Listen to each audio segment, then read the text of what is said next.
Un jardín lleno de plantas torcidas. Una mujer que dedicó su vida a hacer amistad con chimpancés. Un insecto que pasó 17 años bajo tierra, esperando su momento. ¿Qué tienen en común? Nada, a primera vista. Y sin embargo, todos comparten algo inquietante. Ninguno parecía importante, hasta que lo fue. No son escenas distintas, son la misma historia contada en 3 lenguajes.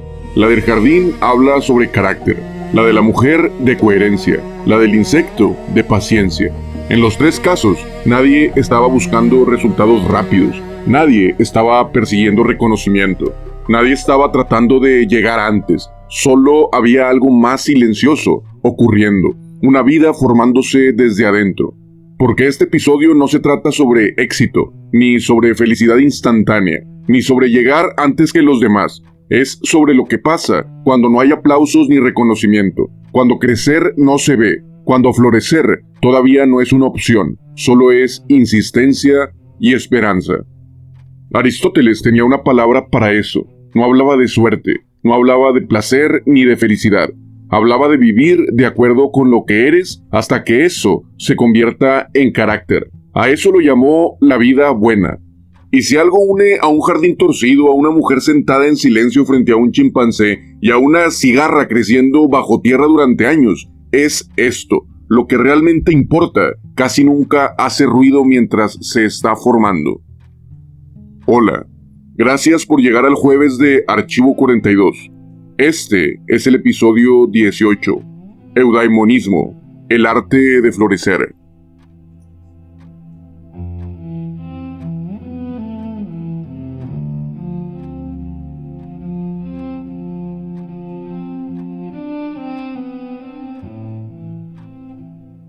Cuando abrí este canal prometí algo que parece simple, que el archivo no iba a tratarse de mí. No quería convertirlo en un diario ni en una confesión pública, ni en un escenario para explicar quién soy. Lo dije claro desde el episodio 1, no tengo miedo, pero si muestro quién soy, quien me escuche podría reconocerme y demeritar el mensaje que es lo que quiero que llegue. Por eso no hay rostro, y eso va a continuar. La idea siempre fue hablar de todos, no solo de mí. Pero hay ocasiones en las que, para explicar algo, tienes que mostrar desde dónde lo estás mirando. Y esta vez, el archivo me jaló de la manga y me dijo, asómate un poquito. Yo crecí en un terreno complicado, algo así como cuando juegas de visitante. No en total tragedia, pero sí en cierto vacío en algunos aspectos. Un hogar con una ausencia que hacía ruido, silencios que pesaban, carencias que moldeaban, castigos que ya no dolían y palabras que a veces lastimaban más de lo que deberían. Cuando creces así, el mundo no se siente como un lugar, se siente como una prueba constante. Te sabes no bienvenido, no merecedor de todas las cosas buenas, y entonces conseguirlas se convierte casi en una obsesión. Y yo, de niño, encontré un truco para sobrevivir y además obtener algo en el intento. Si la vida me hacía sentir pequeño, yo iba a volverme grande a la fuerza.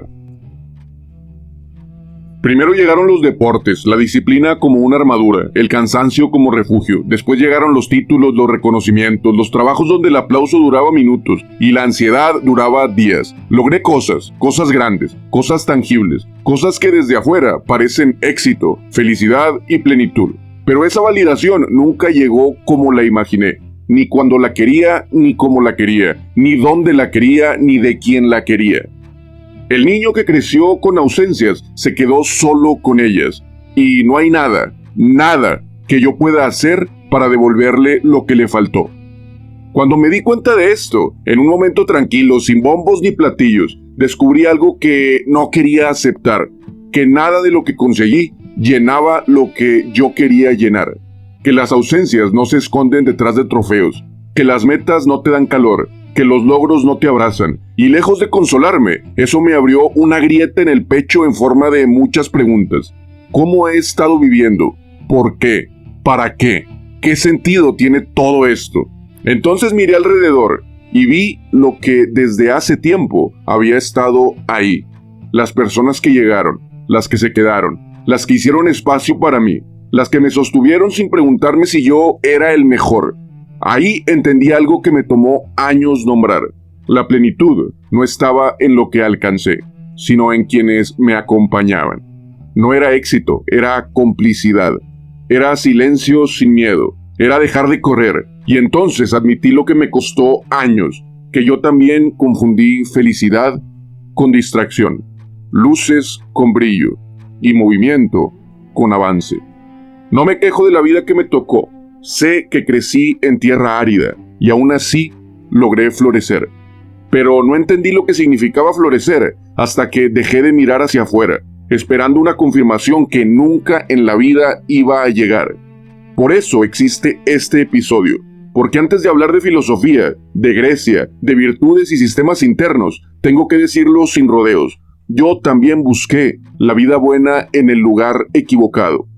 Y aún así, siempre estuvo ahí, más cerca de lo que nunca pensé. Esa fue mi revelación, pero también entendí otra cosa que puede ser más importante. Esta es parte de mi historia, no es una receta. Para algunos la vida buena está en las personas, para otros en un oficio que los salva, en un proyecto que los sostiene, en un objeto que les devuelve control, en el silencio, en la fe, en los libros, en los animales o en la belleza de construir algo con tus propias manos. Hay quienes no tienen a nadie cerca, o quienes encontraron refugio en algo material, o quienes se sienten completos en la soledad absoluta. Y todo eso también es válido. No hay una sola forma de florecer, cada quien descubre su propia tierra fértil. Esta fue solo la mía, a grandes rasgos y sin dar tantos detalles, pero no tiene por qué ser igual la tuya. Y esa confusión no empezó conmigo ni contigo, ni con esta generación. Hace más de 2000 años, en un patio lleno de olivos, alguien escribió que la vida buena no tenía que ver ni con el placer, ni con el éxito, ni con acumular más, por increíble que parezca y que nos haga un choque en la mente, sino con vivir en coherencia con lo que realmente somos en nuestro interior. Y el archivo todavía guarda esa página. Nunca supe dónde buscar la plenitud de la vida buena. Lo bueno es que en el archivo siempre estuvo. Desde una voz sin rostro, para una mente sin tiempo, esto es Archivo 42.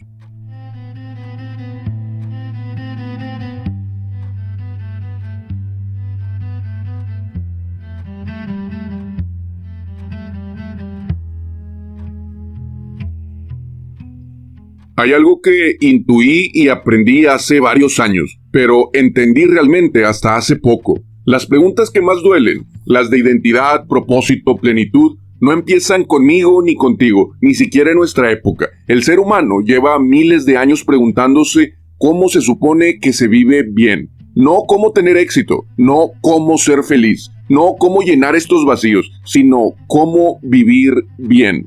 Y ahí, en ese intento colectivo, aparece una palabra griega que parece suave, un poco extraña y quizá nunca la has escuchado, pero parte la vida en dos: eudaimonía. Para los griegos, la felicidad era caprichosa, algo que podía evaporarse con un día de mala suerte o con un día que estás de mal humor.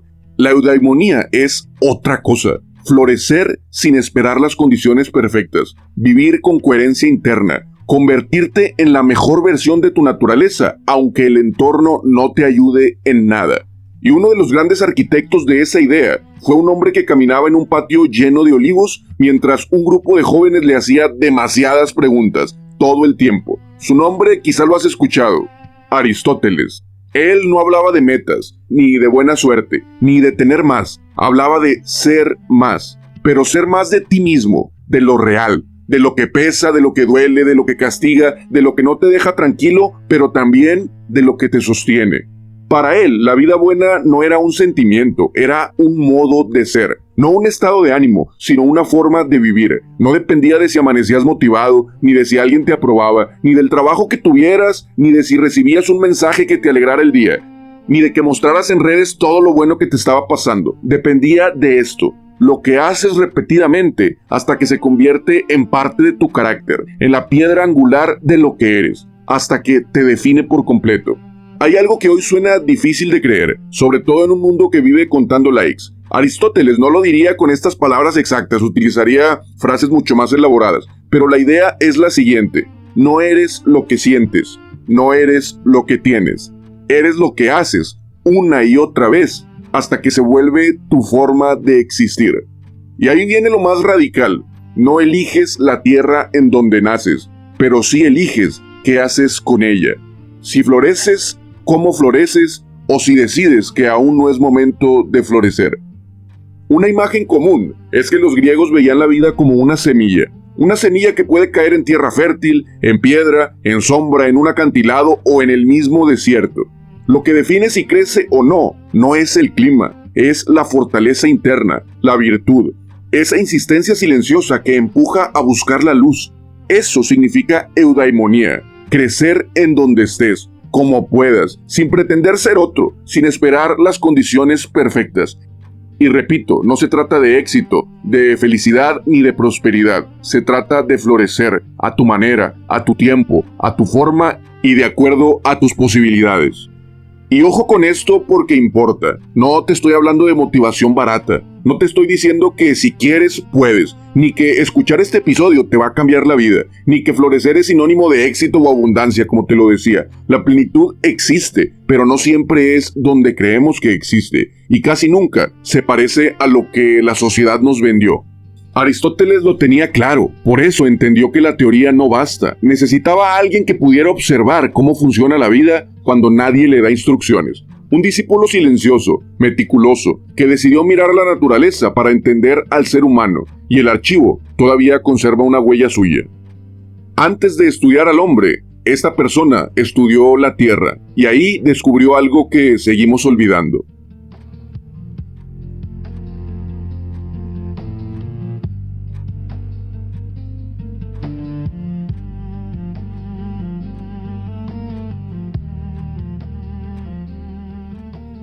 En el archivo hay muchas cosas. Hay objetos que impresionan, objetos que intrigan y objetos que a primera vista parecen absolutamente insignificantes. Este pertenece a la tercera categoría, o al menos eso parece al inicio. Pasillo 33, estantería 14, cajón 42017. Etiqueta escrita a mano, tinta desgastada. Por dentro, un bloque de tierra seca, partido en dos como si hubiera sobrevivido a un pequeño temblor. Lo extraño no es la tierra. Lo extraño es lo que la atraviesa, una raíz, delgada, blanquecina, muerta diría cualquiera, y sin embargo, en el relato del archivo sigue cumpliendo su único trabajo, insistir. No sé si el objeto existe exactamente así. El archivo nunca se ha preocupado por actas notariales o por hacer inventarios. Se preocupa por otra cosa, por guardar formas de mirar la vida. Esta raíz es una de ellas. La historia que la acompaña dice lo siguiente, y escúchala con atención. Tierra de Calcis, 322 a.C., recogida por Teofrasto, el día de la muerte del maestro.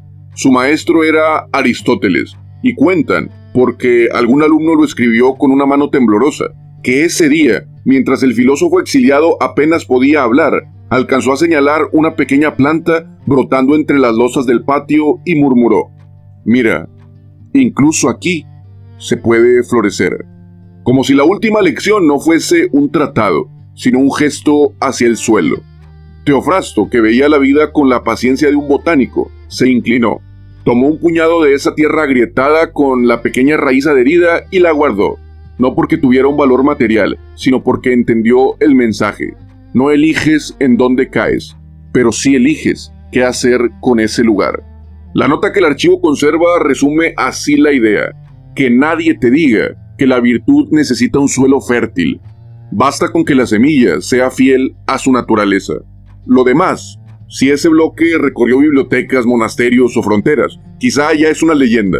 La parte importante no está en el viaje del objeto, sino en la imagen que deja clavada en la cabeza. Un trozo de tierra rota y una raíz que no preguntó si era buen momento para crecer, simplemente empujó.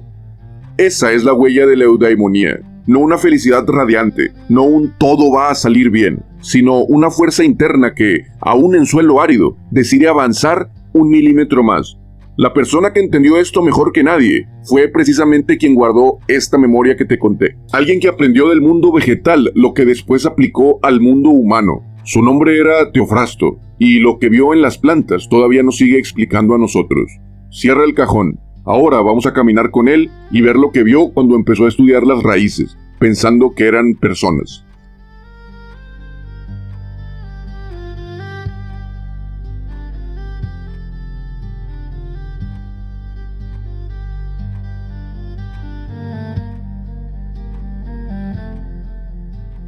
Teofrasto no fue ni es famoso, quizá nunca lo escuchaste. No buscaba aplausos ni discípulos ni estatuas en plazas públicas. Su talento estaba en otra parte. Sabía mirar y sobre todo sabía escuchar, cosas que nadie más consideraba importantes. Mientras otros discutían sobre política o gloria, él caminaba entre hojas, tocaba cortezas, anotaba olores, observaba sombras. Decía que para entender al ser humano, primero había que mirar cómo crece lo que no habla.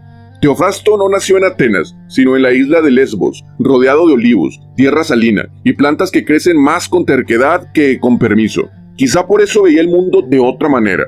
Aristóteles lo conoció cuando aún era joven y vio en él algo raro, curiosidad sin prisa. Por eso lo convirtió en su discípulo más cercano y al morir lo nombró director del liceo. Teofrasto quedó a cargo de cientos de estudiantes, miles de rollos y un laboratorio natural que él consideraba sagrado, el jardín. Hay una escena que me contaron así, por eso es como la tiene guardada el archivo. Una madrugada, poco después de la muerte del maestro, Teofrasto entró en el huerto del liceo con 2 macetas en la mano. Había sembrado la misma semilla en ambas, el mismo día, la misma agua y la misma especie. La primera creció en tierra profunda y fértil, recta, simétrica, hermosa, un árbol de manual. La segunda era una historia diferente, tierra dura, pedregosa, casi hostil. La planta salió torcida, pequeña, con ramas que buscaron la luz como un gesto desesperado. Una planta que si la veías rápido, probablemente la tirarías. Teofrasto se arrodilló frente a la segunda maceta y se quedó ahí, en silencio. No como quien estudia, sino como quien escucha. Tocó la tierra seca, pasó el dedo por el tronco retorcido, observó la dirección de cada hoja, y su idea quedó escrita más o menos así, como una sentencia que ningún filósofo de ese tiempo se había atrevido a repetir. El terreno no decide lo que eres, decide cómo vas a crecer. Veía cualidades en lo que otros veían defectos, veía carácter en donde otros veían fallas, veía fuerza donde otros veían dificultad. Por eso entendió algo que incluso hoy nos cuesta aceptar, que el carácter no se impone, se cultiva. No nace perfecto, no es destino, no es sentencia. Es algo vivo, se adapta, se quiebra, se endereza, cambia de dirección, espera, insiste y vuelve a intentar. Por eso sus escritos, los caracteres, no hablan de héroes ideales, sino de personas reales como tú y como yo, impulsivas, temerosas, generosas, orgullosas, tercas, nobles, miedosas, lo que sea. Plantas raras creciendo donde y como pueden. Teofrasto no juzgaba, registraba, aprendía, sabía que cada vida tiene su propia tierra y su propia manera de atravesarla. Y lo más incómodo de su idea sigue vigente hasta el día de hoy. El carácter se forma con actos pequeños, repetidos durante mucho tiempo, durante toda una vida de ser necesario. Igual que una raíz crece sin ruido, hasta que un día rompe la piedra sin avisar. Cuando Teofrasto murió a los 85 años, dicen que sus alumnos llenaron el jardín del liceo con ramas y hojas, no como un homenaje solemne, sino como un agradecimiento silencioso a un hombre que les enseñó a mirar la vida como algo que también puede crecer. Por eso Teofrasto importa, porque su filosofía no empezó en un salón, sino en la tierra misma, y porque lo que vio ahí explica por qué algunos se quiebran con la primera tormenta, y otros florecen precisamente porque la vida los golpeó primero. Si el carácter se cultiva, entonces la eudaimonía no es un premio, es un proceso, y ese proceso, lo quieras o no, empieza justo donde estás parado el día de hoy, desde donde me estás escuchando.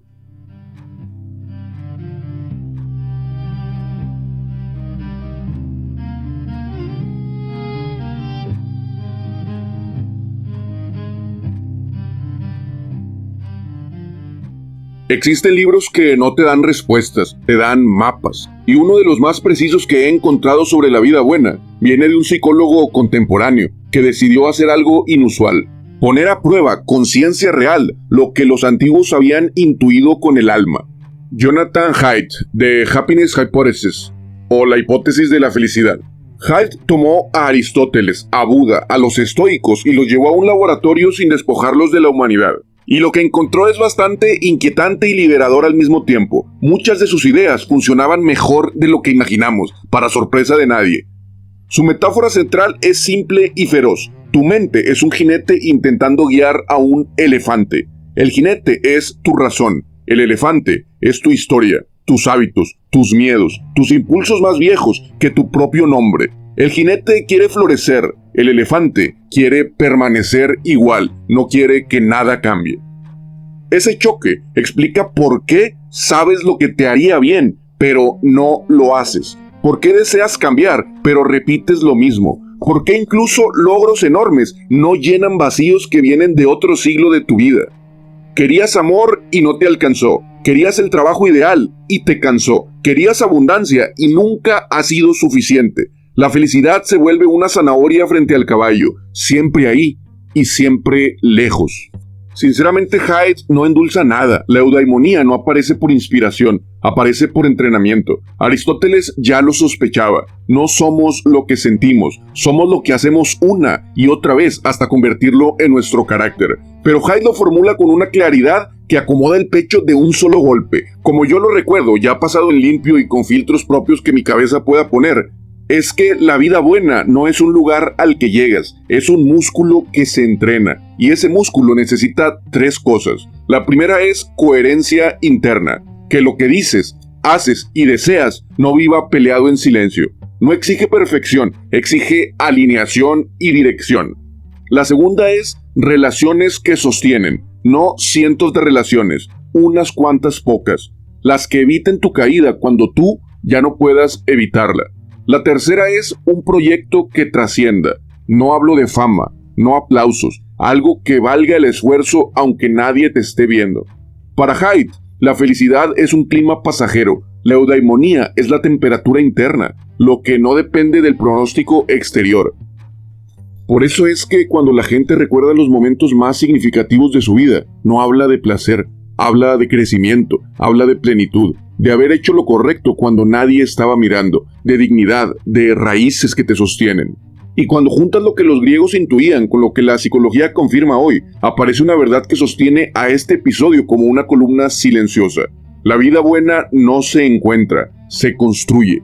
Un hábito a la vez, una microdecisión a la vez. Un acto pequeño que, repetido, un día se convierte en carácter. Sin atajos, sin motivación instantánea, sin promesas fáciles y vacías. La plenitud no es un premio, es un proceso. Lento, incómodo y a veces doloroso, pero profundamente humano. Si la filosofía lo planteó y lo explicó, y la psicología lo confirmó, la música, a veces, lo revela con una honestidad que ningún tratado puede igualar.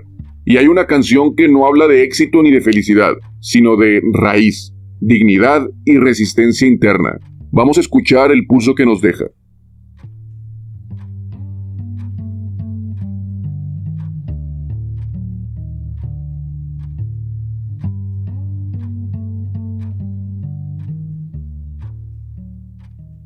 Hay canciones que no describen un lugar, describen un origen. No hablan de territorio, hablan de raíz. Y pocas lo hacen con la fuerza que lo hace Latinoamérica, de Calle 13.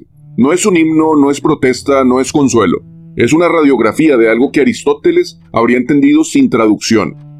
Que la tierra donde naces no determina tu valor, pero sí moldea la forma en que aprendes a florecer. Soy lo que dejaron, soy toda la sobra de lo que se robaron. Esa línea no pide lástima. Es un diagnóstico, una aceptación brutal del suelo imperfecto que recibimos, tierras heridas, historias partidas, deudas que no firmamos, y aún así, vida que insiste y no se rinde. Si Hyde usó el elefante para explicar cómo la historia te empuja, la canción añade algo más, que en Latinoamérica, incluso ese elefante aprende a resistir.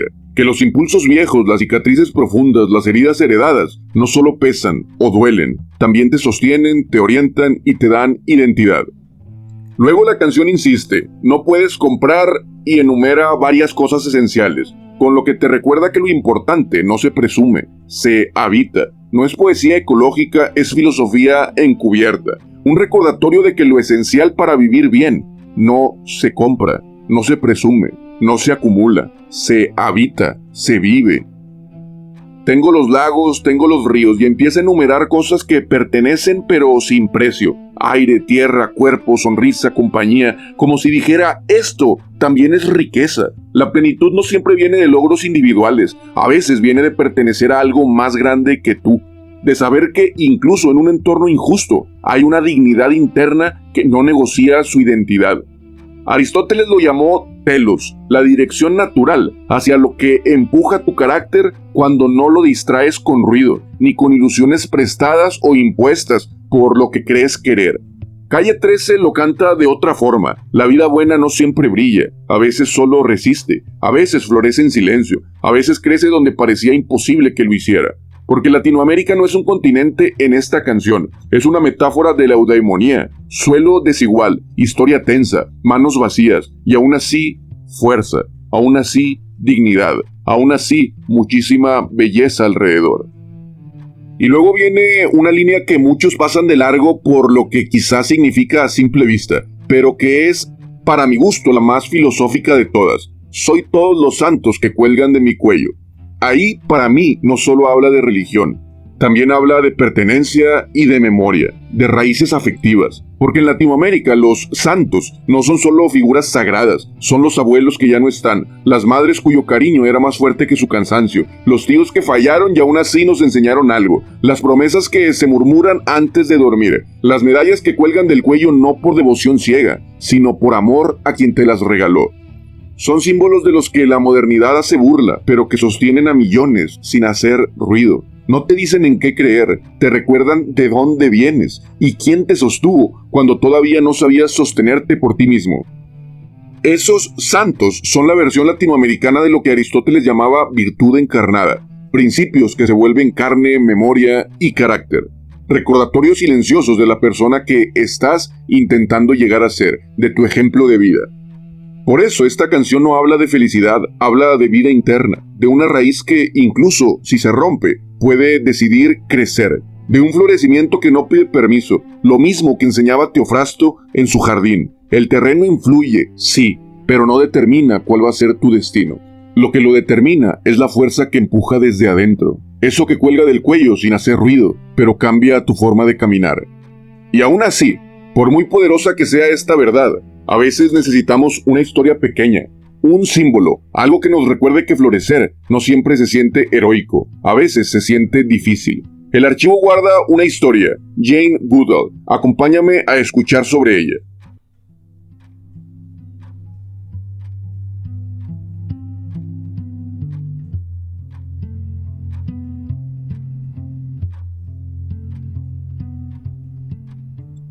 Quizá ya lo hayas intuido, lo sepas, o quizá en este momento te estés dando cuenta, pero los episodios del archivo los divido en bloques. Y estos bloques dividen el tema central del episodio en historia, en libros, en personas históricas, en canciones. Y en este bloque 7 hablo de una persona contemporánea que haya vivido esta idea central del episodio, con el afán de que nos demos cuenta de que toda esta historia sigue siendo vigente. No es algo que solamente observemos en vitrinas o en estatuas silenciosas o de mármol o algo así. Cualquier tema tiene una inspiración actual. Y hay personas cuya vida parece una respuesta silenciosa a una pregunta que llevamos siglos formulando. No hablaron de eudaimonía, no citaron a Aristóteles, no escribieron tratados, simplemente vivieron con tanta coherencia que su existencia entera se volvió un argumento. Una de ellas fue Jane Goodall, la primatóloga británica que dedicó más de 6 décadas a observar chimpancés salvajes y a cambiar para siempre la manera en que entendemos la vida y nuestra relación con ella. Su historia no empieza con diplomas ni con laboratorios, ni con un plan de carrera perfecto. Empieza con una niña sentada en el pasto, quieta durante horas, observando una gallina poner un huevo. Los adultos pensaban que era distraída, demasiado callada, como si escuchara algo que nadie más oía. Pero Jane estaba entrenando algo que el mundo casi ha olvidado, la capacidad de observar sin prisa y de querer entender sin dominar. Eso habría dicho Aristóteles, es una forma temprana de encontrar la virtud. A los 23 o 26 años, si mal no recuerdo, sin credenciales académicas en ese momento, siguió una curiosidad que nadie sabía cómo medir y se fue a Gombe, Tanzania, a estudiar chimpancés salvajes. No era lo correcto, según el mundo académico, no era lo posible, según las reglas, pero sí era lo correcto según su naturaleza. Ahí está la cúspide de la eudaimonía, la cúspide de este episodio. Jane no se volvió pionera porque quisiera sobresalir, se volvió pionera porque vivió de acuerdo con lo que era, exactamente como estaba hecha para vivir. Mientras otros científicos observaban desde lejos, ella se sentaba, silenciosa, presente, esperando meses sin ninguna prisa, sin dominar y sin imponer, y los chimpancés, poco a poco, la aceptaron. La aceptaron no como un objeto de estudio, sino como presencia digna de respeto. Y es en ese gesto casi invisible, donde ocurre una de las lecciones más profundas sobre cómo florece alguien, no cuando se exige la perfección, sino cuando se respeta la propia naturaleza. Jane descubrió que los chimpancés fabrican herramientas, que tienen culturas, afectos complejos, guerras y duelos, que sienten, comunican y viven en redes sociales tan profundas que no pueden reducirse a simples datos. Y sin decirlo con palabras griegas, confirmó algo que Aristóteles había planteado siglos antes. Cuando vives de acuerdo con tu virtud natural, el mundo responde de maneras que ningún plan puede prever. El mayor aporte de Jane no fue solo científico, fue ético. Mostró que el conocimiento nace de la relación, no de la distancia, de la presencia, no del control, de la empatía, no de la autoridad. Eso es eudaimonía encarnada. Florecer sin traicionarte y permitir que ese cambio haga que otros también florezcan. El mundo la quiso moldear, volverla más dura, más objetiva y más eficiente, pero ella nunca cedió. Siguió mirando, escuchando, aprendiendo, con la paciencia y el asombro de una niña en el pasto, y aunque falleció en 2025, a los 91 años, su vida sigue siendo activa en el mundo que ayudó a transformar, no como miedo o tristeza, sino como presencia continua en las generaciones de investigadores, activistas, jóvenes de Roots and Shoots, y en la misma manera en que hoy se sigue estudiando a los chimpancés de Gombe. Las investigaciones no terminaron con su muerte. El legado vivo de su método, de respeto, de paciencia y de observación profunda, continúa guiando a quienes trabajan con chimpancés en África y más allá. Jane fue mensajera de la paz de la ONU, fundadora del Jane Goodall Institute, incansable defensora de los derechos de los animales, la conservación y el respeto por la vida. Su historia responde a una de las preguntas más silenciosas que el eudaimonismo puede formular. ¿Cómo florece alguien? Difícil de aceptar, fácil de decir. Florece cuando lo que eres y lo que haces dejan de pelear entre sí. Jane no buscó plenitud, encarnó esa plenitud. Pero incluso con ejemplos vivos, a veces necesitamos algo más pequeño, una fábula, un símbolo, algo que nos recuerde que florecer no siempre se siente luminoso, a veces se siente como una espera, como una grieta, como un cansancio. El archivo guarda una historia así, y en el siguiente bloque te la voy a contar.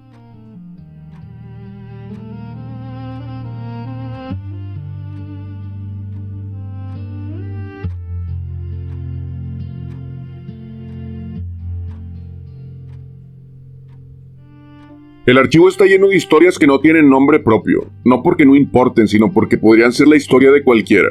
Esta es una de ellas. Escúchala con calma. Puede que, sin querer, en este momento esté hablando de ti. Habla de una cigarra, la misma que canta desde los árboles, pero que antes de ese instante pasa 17 años bajo tierra.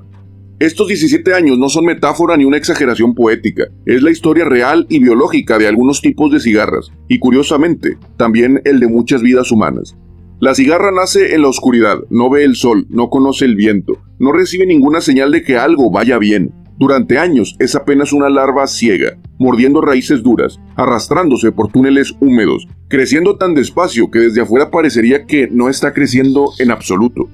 Nadie la ve, nadie le aplaude, 17 años siendo invisible. Mientras tanto, arriba, el bosque sigue su ritmo. Otras cigarras emergen mucho antes, salen, cantan su semana de gloria y mueren. Y ella sigue ahí abajo, sola, sin testigos, sin garantías de que tanta espera tendrá sentido en algún momento. Si fuera humana, diría que ya va tarde, que se quedó atrás, que lo bueno nunca le toca a ella, que algo salió mal y que esto ya no tiene remedio. Pero la cigarra no se compara, no acelera, no intenta romper la tierra antes de tiempo. Hace lo único que su naturaleza le permite: seguir creciendo en silencio. 17 años, 17 inviernos preparando algo que nadie le prometió. Y entonces, un día cualquiera, no antes, no después, sino exactamente cuando toca, algo dentro de ella se quiebra de la mejor manera posible. Empuja, la tierra cede.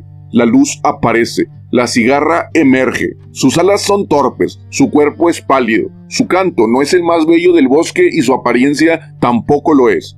Pero canta, canta con todo lo que acumuló durante 17 años de oscuridad.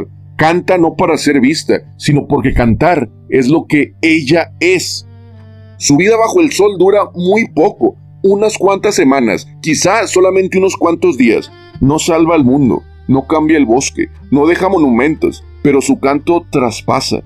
A veces llega a otra larva que sigue bajo tierra, inmóvil, agotada, sin saber que ya casi es tiempo. A veces llega a alguien que está escuchando estas palabras que salen de mi boca el día de hoy y piensa sin saber por qué.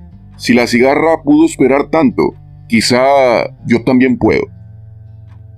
Cuando llegue el otoño, la cigarra muere, sin nombre, sin ceremonia, sin música de fondo. La metáfora que el archivo conserva dice lo siguiente: la vida buena no siempre es la que brilla más tiempo. A veces es la que se prepara más tiempo para brillar exactamente lo que debe brillar. Los 17 años no fueron castigo, fueron raíz. Eudaimonía no es sobresalir, es cumplir lo que eres, aunque tardes, aunque duela, aunque nadie te esté mirando. Prepárate en silencio, emerge cuando te toque y canta lo que te corresponde, aunque sea una sola vez. Prepárate, emerge y canta. Y ahora que la cigarra ha terminado de cantar, quedémonos un momento en silencio, porque la vida buena ya no está allá afuera, está aquí, en este suelo que estás pisando y está esperando que actúes.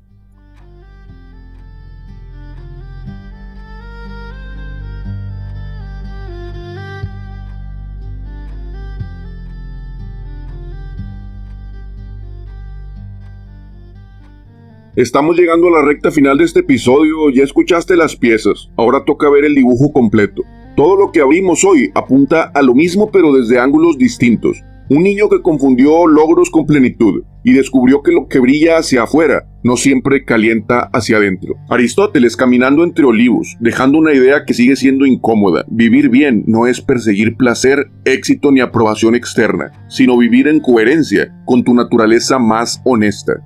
Teofrasto mirando plantas torcidas para aprender de almas torcidas, recordándonos que el terreno influye, pero no decide, no es tu sentencia. Haidt confirmándolo con ciencia, no basta con querer una vida buena, la vida buena se entrena, lo que repites se convierte en carácter, y el carácter es lo que queda cuando se apaga todo lo demás. Calle 13 cantándolo desde un continente profundamente herido. Florecer en suelo desigual también es una virtud, también es dignidad, también es vida buena, aunque no parezca bonita desde lo exterior. Jane Goodall mostrándolo sin discursos, una vida entera de paciencia, presencia y propósito, fiel a lo que era desde niña, sin pedir permiso para ser coherente. Y una cigarra que pasó 17 años bajo tierra, solo para cantar unos cuantos días. Como si el archivo quisiera decirte con una fábula, lo que nadie aceptamos a tiempo.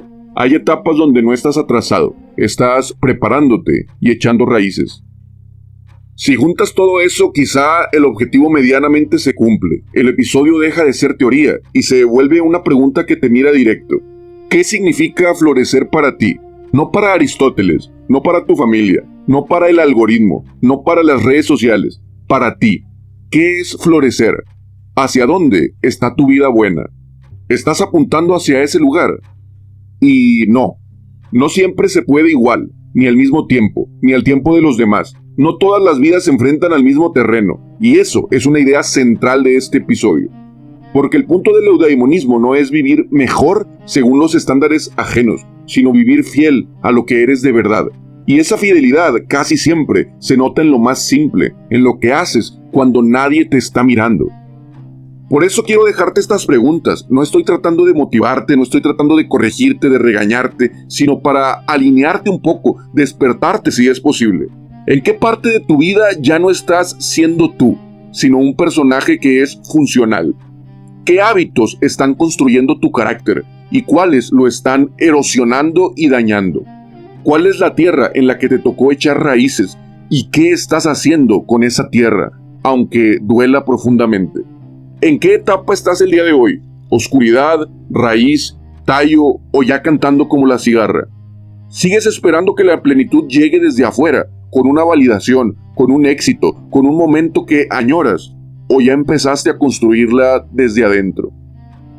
La vida buena no te la da el mundo, te la da tu coherencia, tu capacidad de no traicionarte, tu disciplina para formar carácter, no una fachada. Tu paciencia para crecer en silencio sin llamarle fracaso, tu valentía para cantar cuando toque, aunque dure poco y nadie te aplauda.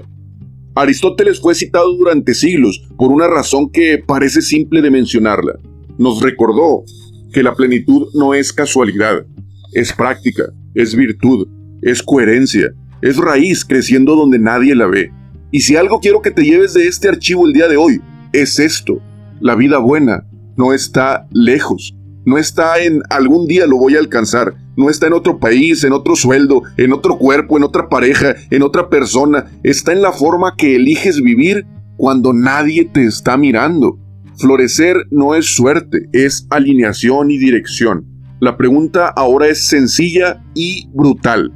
¿Qué vas a hacer con esta vida que ya es tuya? Y si algo en ti se movió, aunque sea un solo latido, entonces este episodio ya hizo su trabajo. Lo que viene ahora no es un cierre, es una invitación a dejar tu huella y ser parte de este archivo.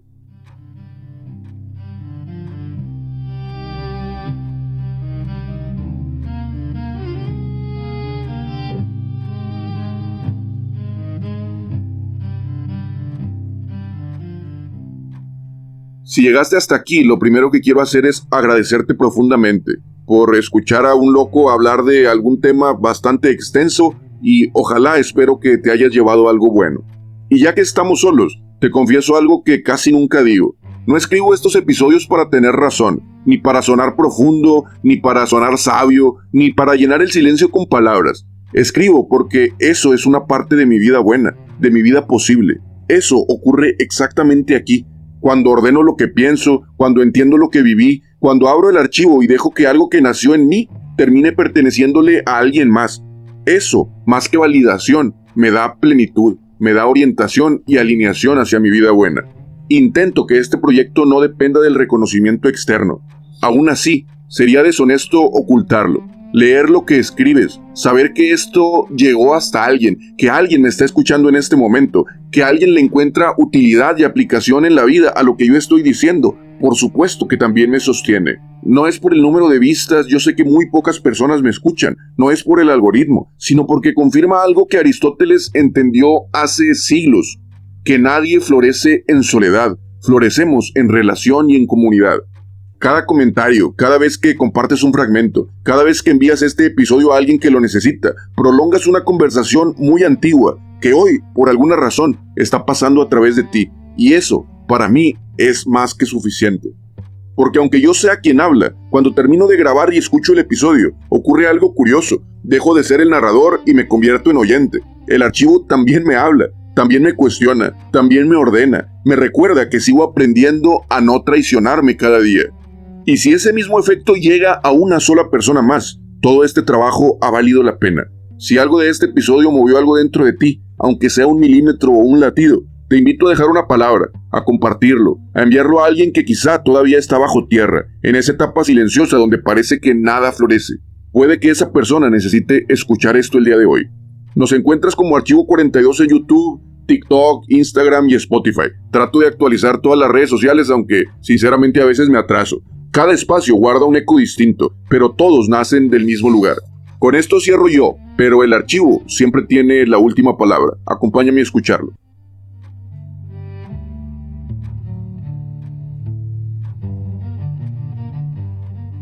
Hay ideas que no se entienden cuando las escuchas, se entienden mucho después, cuando algo en tu vida empieza a moverse, a acomodarse distinto, como si una pieza olvidada encontrara por fin su lugar. Esta es una de ellas. La vida buena no llega de golpe, no aparece como una revelación, ni como un logro, ni como una frase motivacional o perfecta. Llega así, como una raíz que avanza sin que la veas, como una cigarra que puede pasar hasta 17 años, preparándose para cantar solo unos cuantos días, como una mujer que observó el mundo con tanta coherencia que su esperanza terminó pareciéndose mucho a la disciplina.